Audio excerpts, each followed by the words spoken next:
537, the number of votes that changed the course of American history. Florida is too close to call. The difference between what was and what could have been. So this year, if you're thinking that your vote doesn't count, that it won't matter, well, back then, there were probably at least 537 people who felt the same way. Make your voice heard. Vote. I'm Barack Obama, and I approve this message. So now I'm going to tell you my story. Back in 1972-73, I was playing hockey for the Medicine Hat Tigers in the WHL. That's the top junior league in Western Canada. I played alongside Lanny McDonald and Tom Lysiak. One night, October 7th, 1972, Lanny was actually in the penalty box. I scored 5 goals in 3 minutes and 7 seconds. Now this is a record that nobody will ever break. In fact, if you divide 5 into 187 seconds, you'll get one goal every 37.4 seconds. So my hockey career, I ended up getting drafted by the New York Rangers, and I played a couple of years in the American League. But I got kind of sidetracked with an agent by the name of Richard Sorkin, which I won't get into too much detail. I ended up playing in Europe. I played in 5 different countries. And then I got into sales when I was around 30 years old. I ended up in 2006 getting into what they call quantum biofeedback medical devices. The device dealt on the principle that everything is energy, everything has a frequency. It was a device where you hooked up your wrists, your ankles, and your head with wires that hooked up to a box of frequencies and then into a laptop. The software was very diversified, and it would show the bodies turning, and it was a diagnostic and a therapeutic device. It helped thousands of people all over the world. And I was put in charge of sales for the province of Ontario in Canada, 12 million people. I knew from my past sales experience that if I could tap into the ethnic groups, that I could sell a lot of these biofeedback devices. It was not regulated back in 2006. So first of all, I tapped into the Filipino community, the Chinese, the Russian, the Polish, and I was selling 5 or 6 a week. They were selling for $20,000 a piece. And one thing led to another. And one evening, a Lebanese Syrian gentleman came in with his girlfriend. His name was Tarek, and his girlfriend's name was Nancy. And after an hour of presenting the product to them, Tarek said, "My brother's got to see this thing." I said, "Where does your brother live?" His name was Jihad, and he lived in Dubai. Formerly, there's a large Lebanese Syrian community in Ottawa, so that's where they were all from. But Jihad had, I guess, had enough of Canada, and he moved back to Dubai to live with his uncle. Their last name was Sharif, and they were close friends with the Bin Laden family, which has the largest construction company in the Middle East. So within 3 months, Jihad in Dubai helped me get a contract with a Saudi sheikh that was in charge of all the health and food for Saudi Arabia. He wanted to start 1,000 wellness clinics throughout the Middle East and put a device into each location. So I moved to Dubai. I sold everything. I had a penthouse in Waterloo at the Seagram Barrels warehouses. And I ended up selling everything and moving to Dubai in 2007. I was 53 years old. My book is titled Under the Radar 537-555. So throughout this story, you're going to hear the significance of those numbers, 537 and 555. When I moved to Dubai, I got introduced to Thomas. He was an established middleman that had for a long time been working with the Saudis, and he took a shine to me. I mean, he asked me if I wanted to go for lunch the first day I met him, and immediately started talking about over 55,000 tons of gold sitting on a military base in Thailand. I said, "Thomas, come on, where did it come from?" He says, well, I believe it came from the Shah of Iran. And in 1979, when the Ayatollah took over, they moved it to a military base in Thailand. Now, in 1979, 79 is the atomic number for gold. There's a lot of coincidences in this story as we go along. I could tell Thomas was infatuated to want me to believe him, and he started showing me photos of all his gold.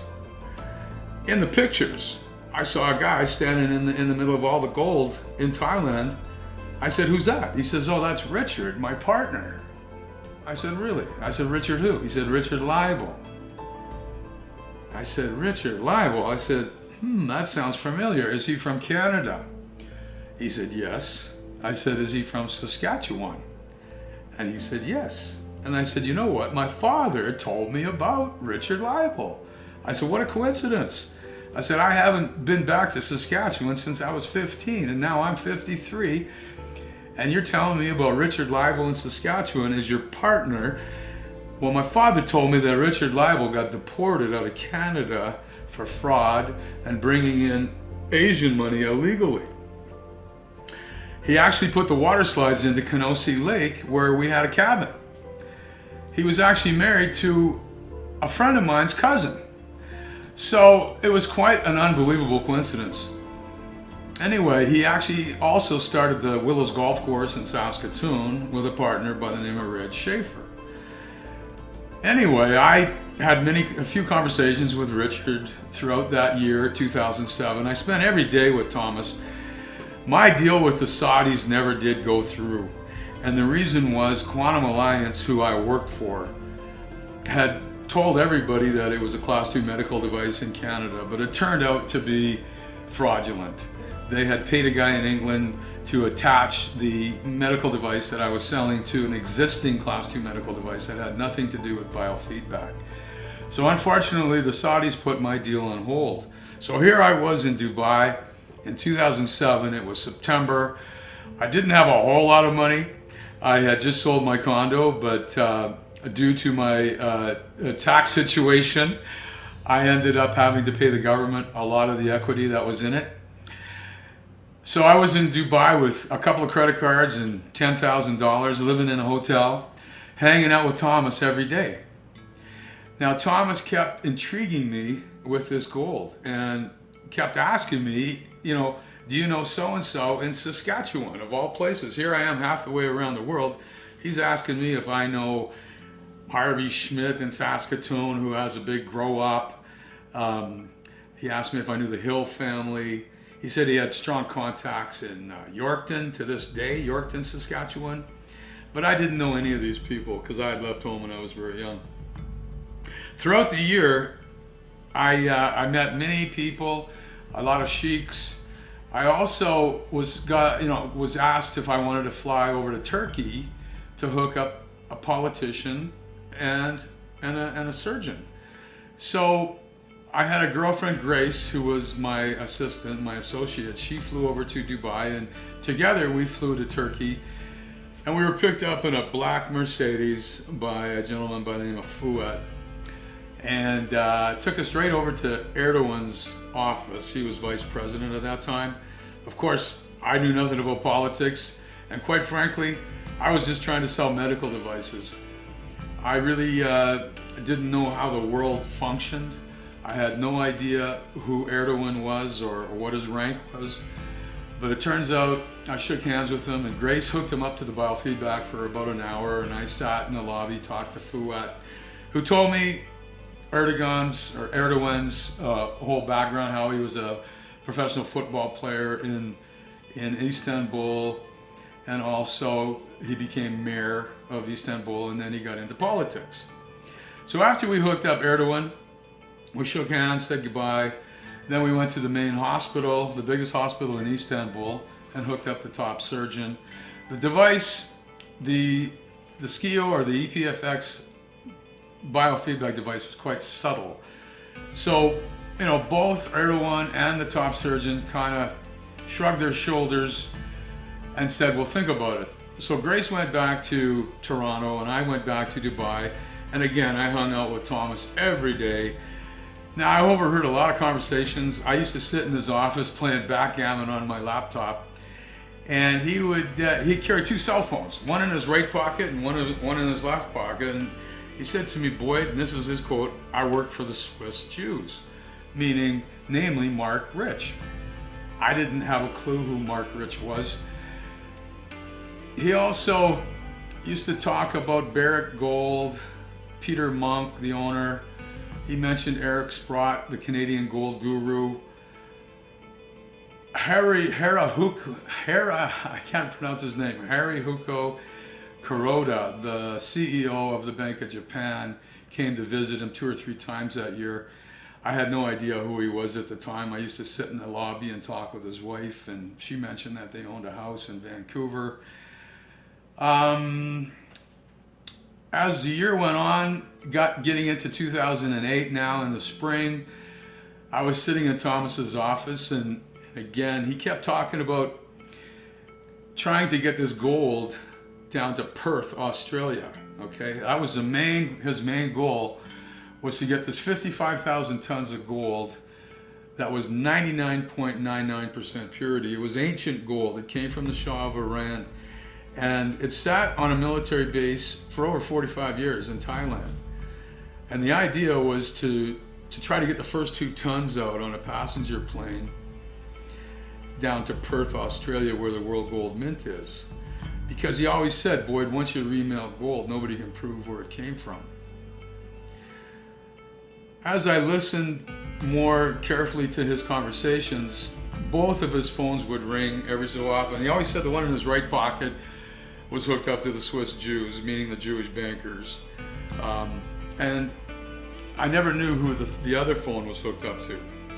But I overheard conversations where, with Richard especially, where they'd have to try to find a pilot to put on a simulator so they could possibly take the plane up to 45,000 feet, cut off the oxygen, and all the passengers would die of asphyxiation. And quite frankly, I didn't know whether to believe him or not. I thought it was all legitimate. They were just trying to sell the gold off at a 20% discount.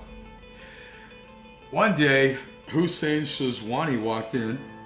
Now, Thomas, from the time I met him in September, would never stop talking about Hussein Shazwani. Hussein Shazwani was a very successful real estate developer in Dubai, and he came in to see Thomas 4 or 5 times when I was there. I actually hooked him up to the biofeedback device a couple of times, trying to get him to invest into my biofeedback business. Because I was just not selling any in Dubai. I attended the largest health show in the Dubai International Center, and I hooked up tens of people to my biofeedback, but just never sold any. Hussein Shazwani was very interested in the gold. In fact, Thomas, time after time, would try to convince Shazwani to invest into the gold. And they were talking $500-600 million. So later in the year, Thomas mentioned that he had just gotten back from laundering or washing about $10,000 worth of marked bills from another group of extremists in the Middle East. And it was a $10,000 sample of a $20 million package of American dollars that were all marked, because he said he was an alchemist and he knew the procedures of cleaning money, which kind of surprised me, because he wore a kippah under a baseball hat. He prayed twice a day. So I just took the assumption that maybe he was a Jesuit. I wasn't sure. Later in the summer, Mark Reich, as he pronounced it, came to Dubai. This was Thomas's banker. And Thomas mentioned many times that, "Boyd, I'm going to set up a Swiss bank account for you. I'm going to have Mark, my banker from Zurich, come to Dubai and set up a Swiss bank account, because once we get this gold, we're going to be rich. We're going to have a lot of money, and they'll deposit it right into your Swiss bank account." So about the middle of July 2008, Mark Reich came to Dubai. He stayed at the Marriott just down the road, And Thomas and I and another gentleman by the name of Dimitri met Mark at the bottom of the Marriott, at the sports bar at the bottom of the Marriott, just down the street. Now Mark Reich, he pronounced himself with a German accent.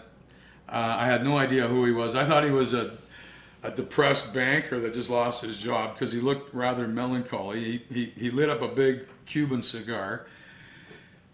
And I just sat and listened to the conversation. The only thing I did say was, are you going to get the money, or excuse me, are you going to get the gold out of Thailand? And he simply looked at me and said, yes. So around this time, a year had gone by and I was actually running out of cash. So I said to Thomas, listen, I got to get back to Canada, but I am going to stop into Bangkok on my way back and visit Richard. So about a day before I left Dubai, around the end of July in 2008, Thomas hands me a 20-page document in an envelope that hadn't even been opened. And he said, here, have a look. So I took it outside and I opened the envelope. And it was about a 20-page document all about Bitcoin. Of course, this is before Bitcoin came on the market. It was all about the blockchain, the ledger on the internet that the Bitcoins run on, and the fact that the Swiss Jewish bankers have the code. It talked about Brexit, how England was going to separate from the European Union. This is 8 years before it happened. It talked about ISIS. I forgot to mention that in April of 2008, Thomas asked me to leave the office for a few minutes, that he had a meeting. And as I was walking out, al-Baghdadi was walking in with 3 other Arabs. Now, I didn't know who he was at the time, but I definitely recognize him today as I see his picture all over the newspapers. So when I questioned Thomas, after the meeting with al-Baghdadi, I said, who are those guys? He says, oh, just some extremists, no big deal. He just shrugged it off. So the day before I left Dubai, in the end of July 2008, after reading this 20-page document, it was all about, again, Bitcoin, the blockchain, how they have the code, which means they can steal your money. Kraken, release the Kraken, which I'll get to in a few minutes. The creation of ISIS, Brexit. They talked about the election in 2016 in the United States. They talked about interest rate hikes that we're seeing today that will continue to go on. And the fact that they want to try to disrupt the economy in the United States. So with this information, Thomas, I handed him back the envelope and he said, oh, by the way, Boyd, Richard just found a pilot from Malaysian Airlines to put on a simulator. So without hesitating, I said, well, what are you going to give him? He says, oh, probably 10 million US and a villa in Bali. So honestly, I didn't know whether to believe this story or not, but I hopped on a plane the next day to Canada via Bangkok, and I got off in Bangkok. I spent 5 days. I visited with Richard for 3 of them, and he basically confirmed everything. He knew about my hockey record, 5 goals in 3 minutes and 7 seconds, because that became my number. 5307 had been my favorite number, and I used it as my password. I shouldn't tell everybody, but I'll be honest with you, it was my number my whole life. And of course, he knew about my record. He knew nobody would ever break it. He also confirmed that he had been writing what was now called the 14-year plan for the New World Order. This is what I read.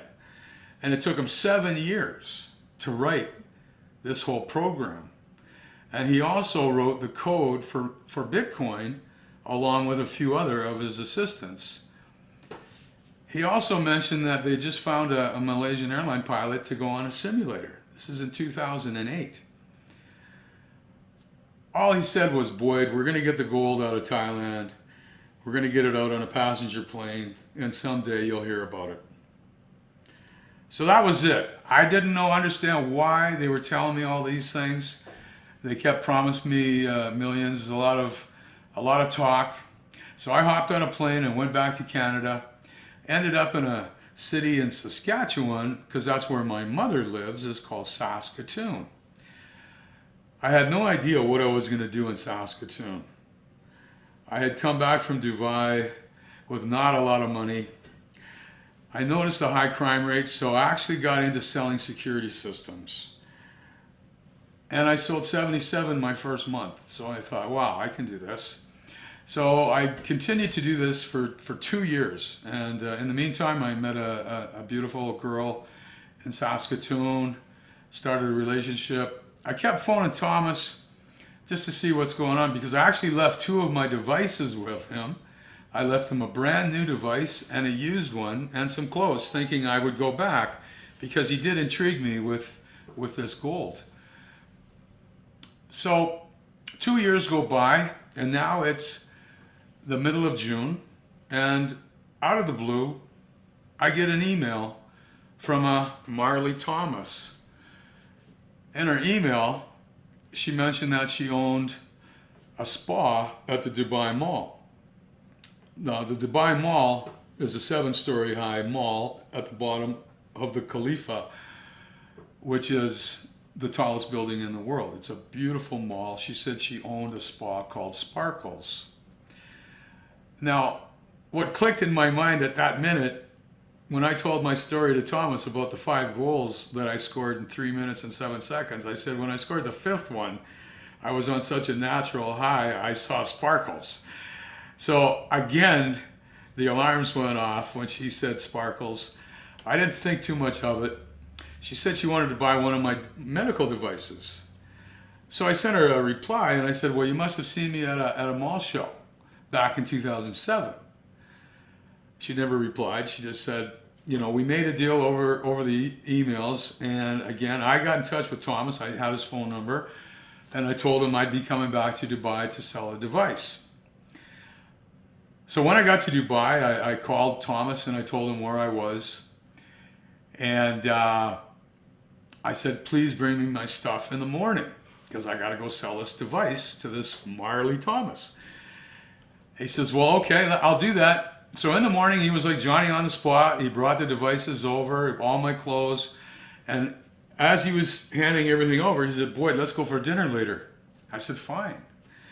So I took a cab over to the Dubai Mall. I made the deal with Marley Thomas, a bubbly English blonde lady, very good, very attractive. And after the deal was done, all of a sudden she brings out photos of her so-called boyfriend in Fort Lauderdale standing in front of a Ferrari. And I'm thinking it to the back of my mind, why is she showing me photos of her so-called boyfriend in Fort Lauderdale? But now I do, and I'll get to that later. So that evening I went out for dinner with Thomas, and we're sitting there at the table, and he starts flipping a Bitcoin in the air. This is June of 2010. He says, Boyd, they're worth 30 cents now. Do you want to get involved? And he said, by the way, Hussein Shizwani just committed $600 million to the gold. And I had this feeling of wealth go through my body. I got red in the face.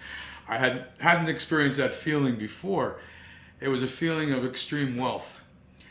But then I remembered what Jihad had told me back in 2007, the gentleman that helped me get the biofeedback contract with Saudi Arabia for the medical devices. He had told me and warned me, he said, Boyd, Thomas will chew you up and spit you out. So that took over at that point in my mind. And I looked at Thomas and I said, listen, I said, you're the money launderer. I'm a salesman. I'm going back to Canada. Pay me back when you can, because he owed me some money. So the very next day, I hopped on a plane, came back to Canada. I deleted his phone number off my phone because I knew there was something fishy about the lady sending me the email and Thomas. So I just decided to put that behind me and carry on. So I deleted his phone number off my phone, and I never communicated with him again for 4 years.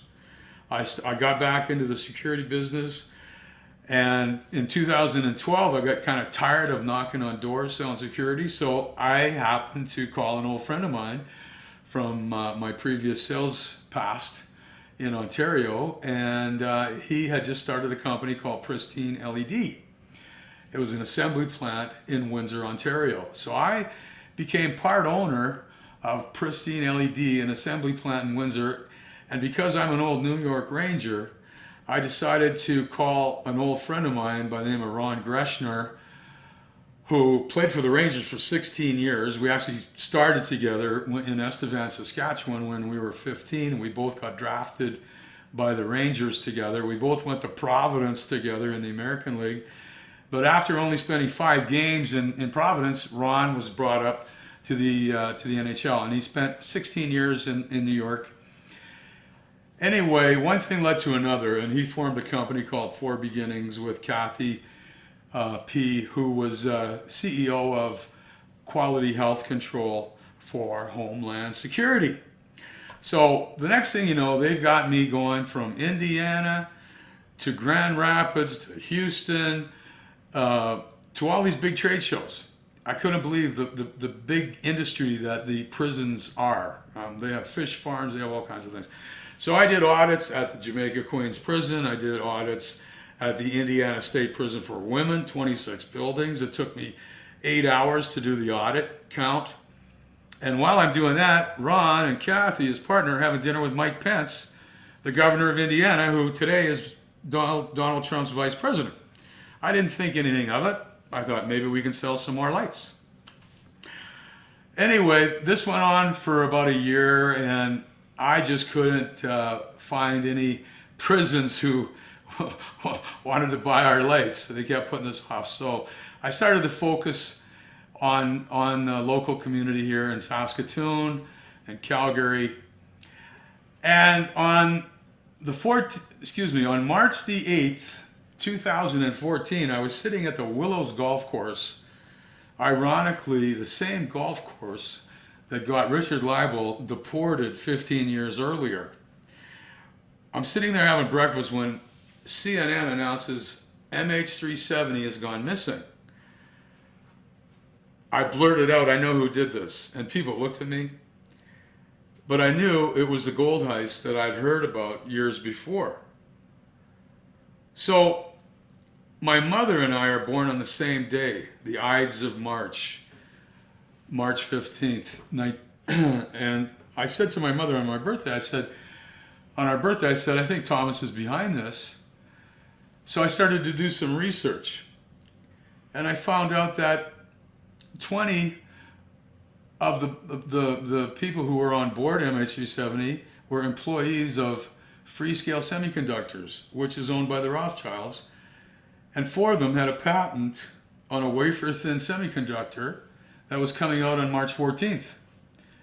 And the only way the Freescale could get 100% would be to kill them before the 14th of March. I thought, that's interesting. Then I found out that Boeing, who makes the 777, when they make a 777, they make duplicates, and because it's cheaper. And who owns Boeing is the Rothschilds. So doing my research, I also found that a girl who they had brought in to be CEO of Bitcoin Southeast Asia, living in Singapore, had mysteriously fallen off her balcony 16 stories to her death. Her name was Autumn Radke.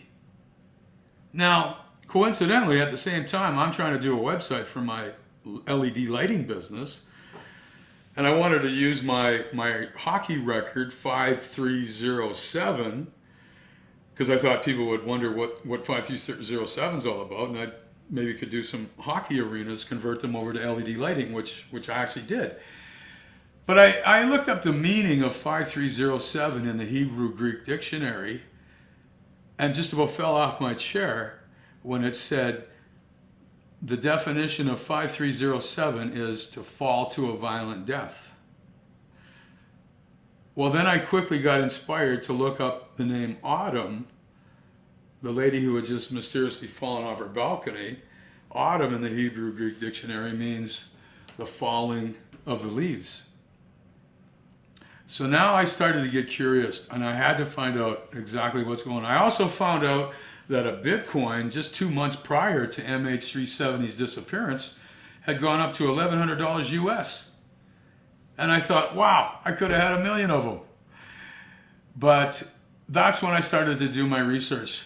I didn't have Thomas's phone number, but I did have his email. So I sent him a quick email, and I wanted to get a response. So all I said was, "You did it." I waited a few days, never got a reply. Continued doing some research.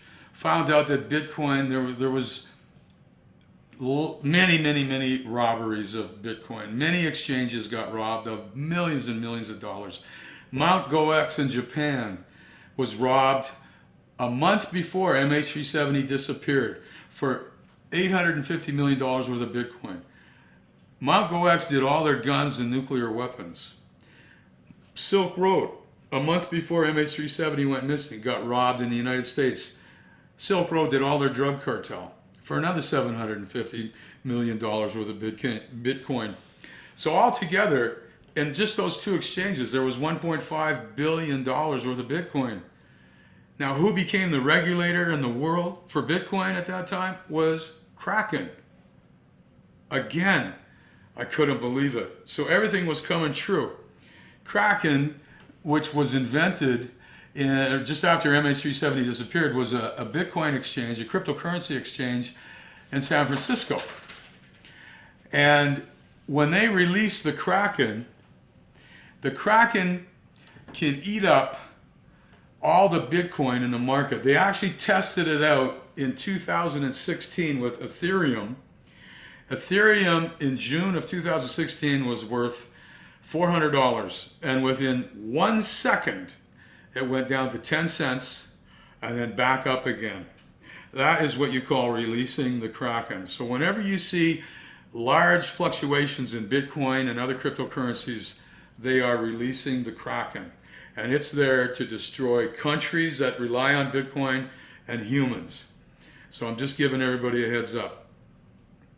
Now, as I started to dig into this more, I Googled Thomas's name. Thomas Lily Kazansky is what he told me his name was. And a FX website came up. There was no place to leave a message. There was no phone number, but there was a place to type in a message. So I typed in, "Please have Thomas Lily Kazansky call Boyd Anderson immediately," with my phone number. This is a week after MH370 took place. Within 2 minutes, my phone rings, and it's Thomas. He said, "Boyd, how are you?" I said, "I'm fine, Thomas." I didn't hesitate. I said, "Thomas, I've been reading about Bitcoin. I've been reading about MH370. I said, "You've been a busy guy." Zip. There was 5 seconds of silence. I thought he was going to hang up, and he probably should have. But then he calmly replied, "Boyd, you are very smart. Yes, we got 200 million for MH370. You are smart. You are very smart." He kept repeating it. Now, that's probably because I never contacted him for 4 years, but I just went on my gut instinct that he was a bad dude. So we probably had 10 conversations that spring, but I couldn't prove how they could get 55,000 tons of gold down to Perth. I just wanted to get as much information out of him as possible. So around the third phone call, I emailed him my quotes from Homeland Security prisons for my LED lighting. And within seconds, the phone rang. He called me. He says, "Boyd, those are all my other contacts." So I put it together. In one pocket, the cell phone was hooked up to the Swiss Jewish bankers, meaning Mark Rich and company. And his other cell phone was hooked up to Homeland Security because he did mention to me in 2007 that he was friends with Jay Johnson's father. Now, Jay Johnson was the chief of Homeland Security. So I truly believe Homeland Security is responsible for creating ISIS, along with Israel and the Swiss Jews. They put a prison into Iraq in 2002, which allowed all the al-Baghdadis to get together under one roof and do their planning.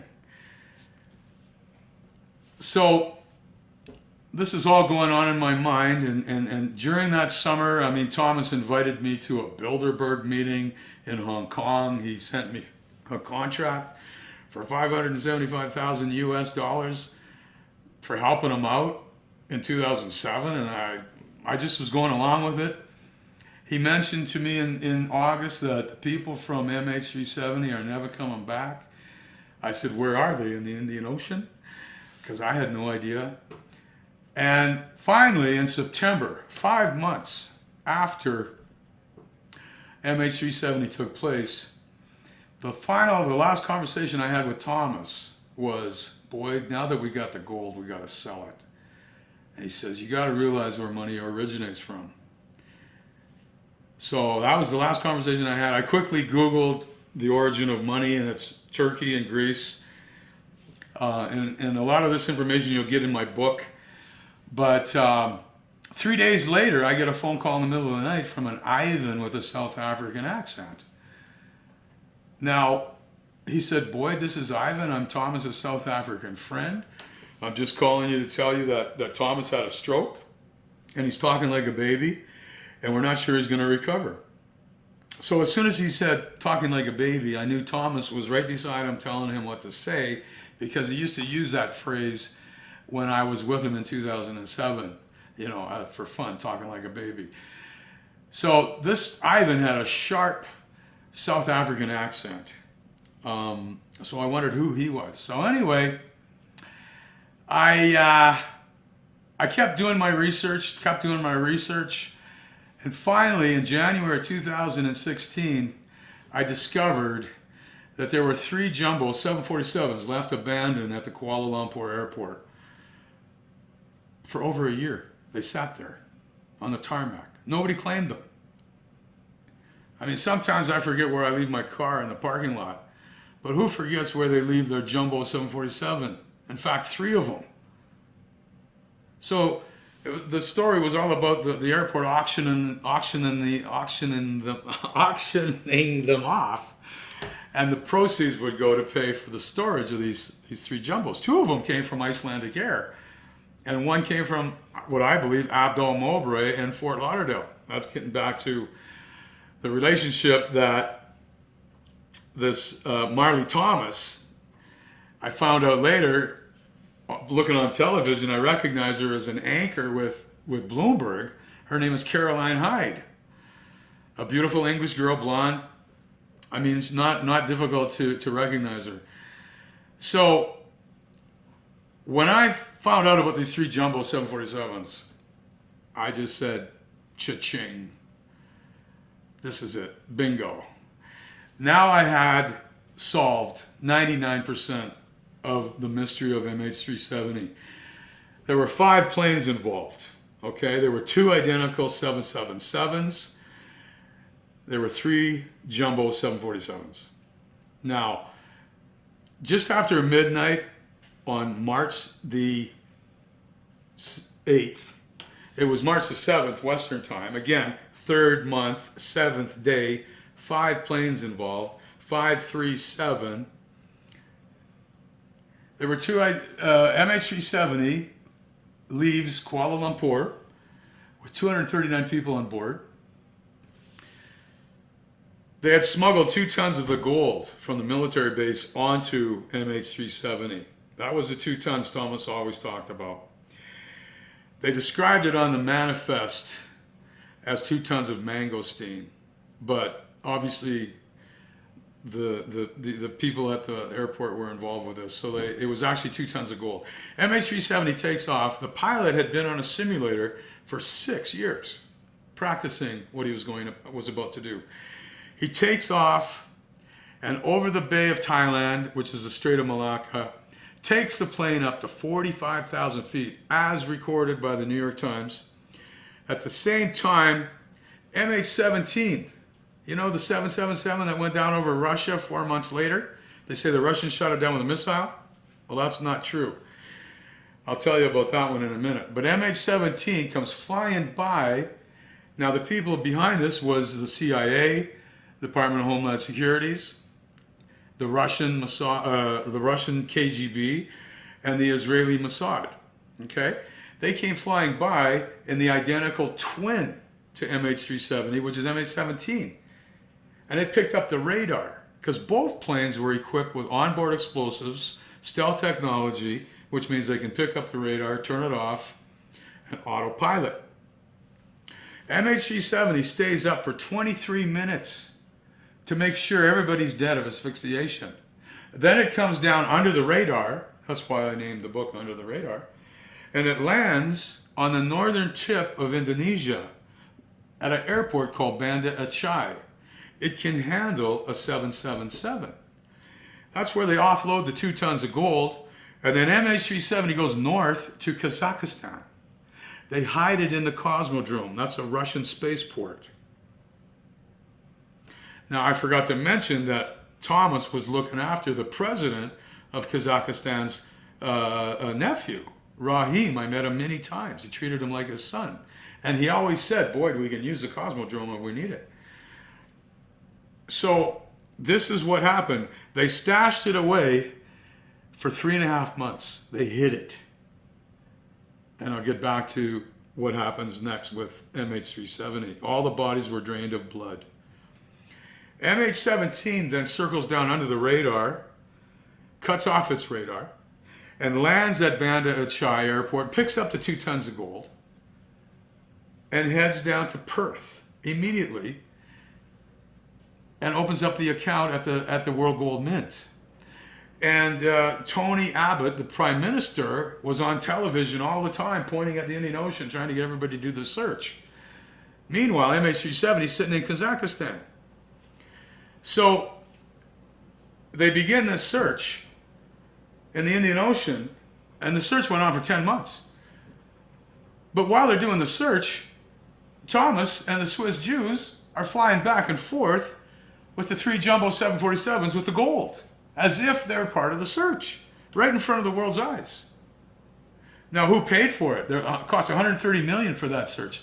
The taxpayers paid for them to transport the gold down to Perth. This is how ridiculous this whole thing is, right in front of the world's eyes. Now, the mathematics goes back to the same 537. Each jumbo 747, the capacity of a jumbo 747 is 400 tons. So they made 50 trips because they got to get the 5 in there. They worship the number 5. This is from Shivaism. Shiva is the god of destruction, the destroyer. And you've heard of CERN. That's in Geneva, Switzerland. It's a big collider. It's actually the headquarters of the CIA as well. 15,000 people commute every day through 6 different tunnels in Switzerland. Well, India donated, in 2004, a statue of Shiva, a 4-foot statue. And Shiva is, again, the god of destruction, the destroyer, and they worship the number 5. That's why they knew I had the numbers. 5 goals in 3 minutes and 7 seconds. Now, we're talking about transporting the gold from Thailand to Perth. Each jumbo 747 made 50 trips, over 5 months. That's 10 a month, with 370 tons per trip. So when you multiply 370 times 50, you get 18,500 times 3 of them is 555.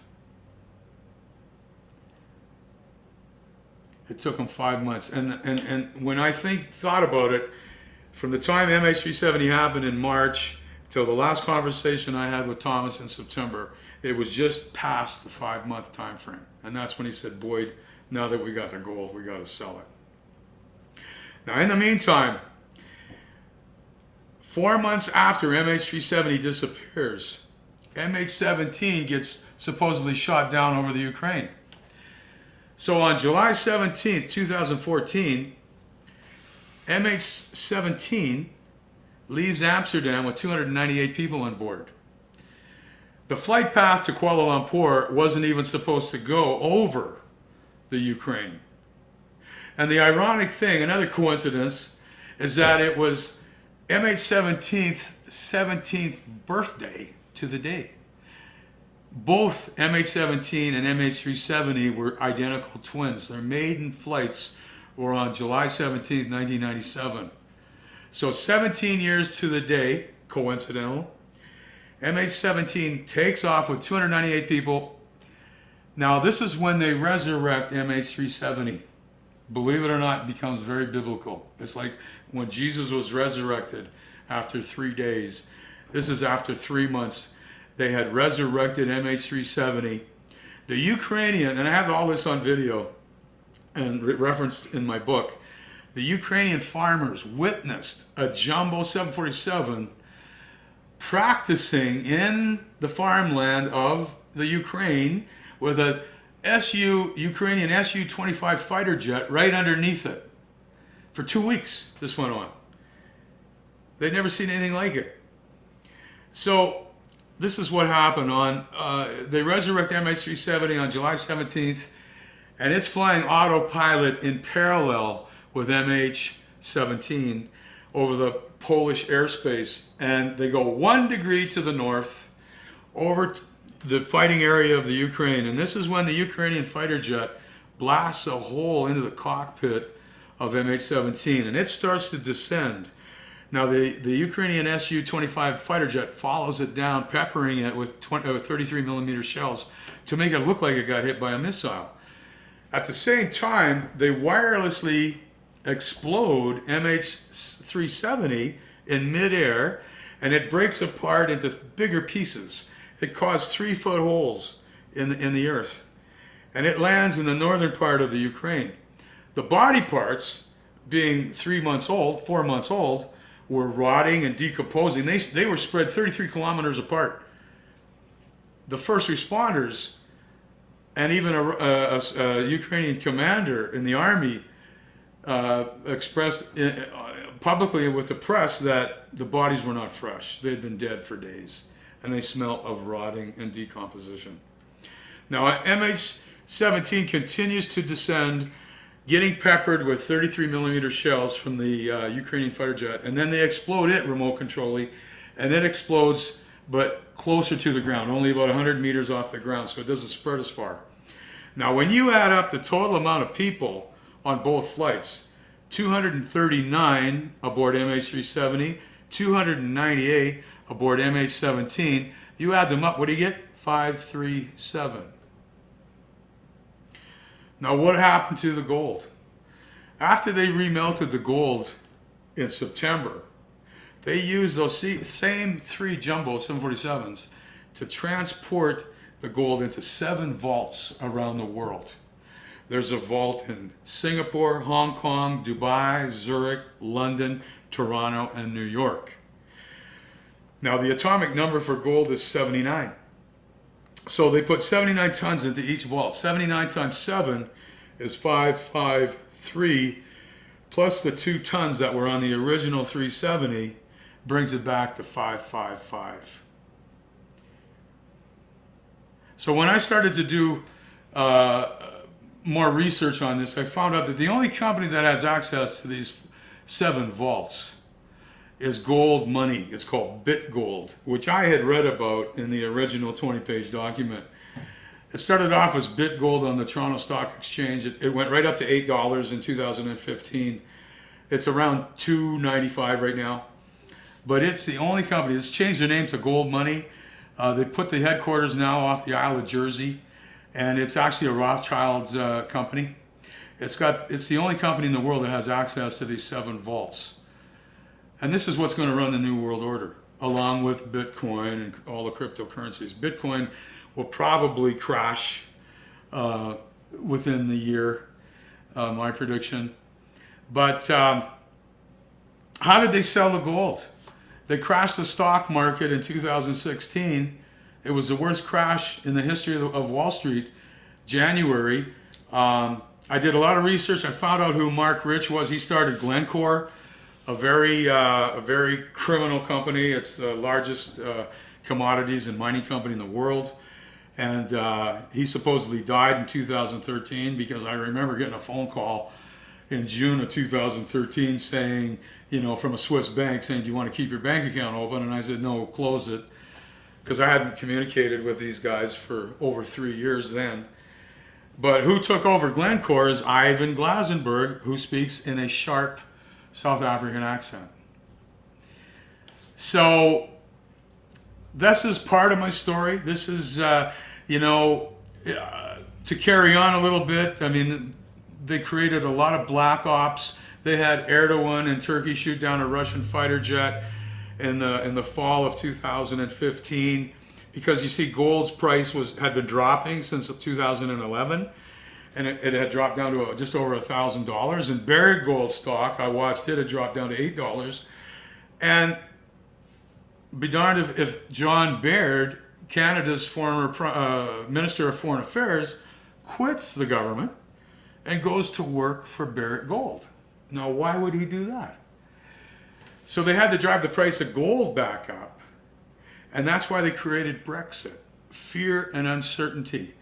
They had Erdogan from Turkey shoot down the Russian fighter jet. They had all these black ops in Paris and Brussels and in Florida. And it was all to create fear and uncertainty. They created ISIS to remove all the refugees, to create all these refugees from Africa, from Iraq, to flood Europe. And it was all to do with raising up the price of gold.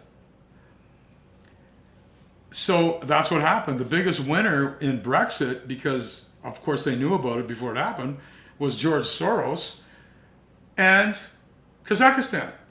They're the ones that made the most money. It's all in my book. George Soros in May invested $438 million into Barrick Gold.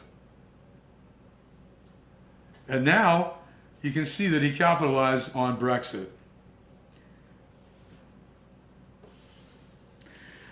So as we go along, Glencore, who have their headquarters in Regina, Saskatchewan, in January of 2016, another thing happened is Ivan Glasenberg unloaded 40% of his agricultural business to the Canadian pension plans. And they were able to buy into Glencore at $71. I mean, 2 years prior, it was a $500 stock.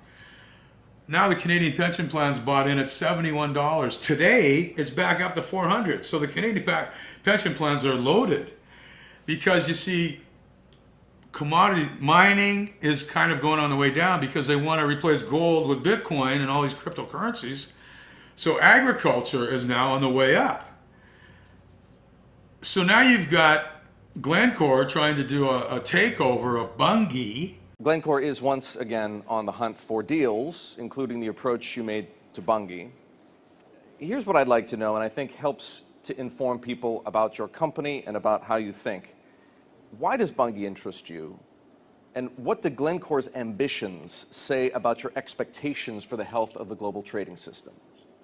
Yeah, Bunge, we've always said, we got three real departments within Glencore. We have the metals and mining side, mainly metals. We have the oil side, energy, coal and oil. And then we have the agricultural part of Glencore. In the metals and mining side, we are one of the three biggest mining companies in the world. Oil, we're a bit smaller, but pretty big in the oil trading side, where we handle around about 5 million barrels of oil a day. So pretty big on the trading side. In the ags, we weren't the big player. So what we decided a while ago, during 2015, if we could bring in partners, and we brought in a partner into our ag business. We brought in the two Canadian pension companies, but we wanted partners who wanted the same ambitions as us and wanted to grow the business. Backed by the Canadian pension plans, and their headquarters happens to be in Humboldt and Nipawin. Another coincidence, thinking about the Humboldt Broncos. And right on that corner where the crash was for the Humboldt Broncos is a huge Bungie site. So, are these all coincidences? I went in to look up the significance of 537 and also 555. And here's what I found. This goes back to the people who run the world, you know, these Jewish bankers in Israel, etc. And Putin, of course, and Trump. You see, I didn't know if Trump was involved until January 2017 when he announces to the world that his best friend and business partner, Hussein Shizwani, the guy that backed the gold heist, is his best friend and business partner. And again, I just about fell off my chair. Now, doing my reference on 537 in the Bible, 537 BC is when Cyrus, who was a Persian emperor, captured Babylon. He was married to Isis. That's when he freed 50,000 Jews and allowed them to go back to Jerusalem to rebuild their second temple. And again, referring to Trump, this is why Trump is moving or has moved the embassy to Jerusalem so they can build a third temple. It's all about the next coming of Christ. Now, 537 AD was the first siege of Rome, when the Ostrogothics tried to capture the Roman Empire, and the Pope was saved by a Byzantine general, a Muslim general. His name was Vigilius. And this is when they stuck a Byzantine Pope in, and he reigned from 537 to 555 AD. Now, in the year 2000, when George Bush ran for president, they had to recount the votes. This is George Bush versus Al Gore, and they had to recount the votes in Florida. And of course, who's the governor of Florida is George's brother, Jeb. So they recounted the votes. And do you know how many votes he won by? 537. 537. The number of votes that changed the course of American history. Florida is too close to call. The difference between what was and what could have been. So this is why in 2012, when Obama ran for president on his second term, his whole ad campaign, and you can Google this right now, just Google Obama 537, and you will get an advertisement. His whole advertisement campaign was 537. Get out and vote, everybody. The number that changed the history of America.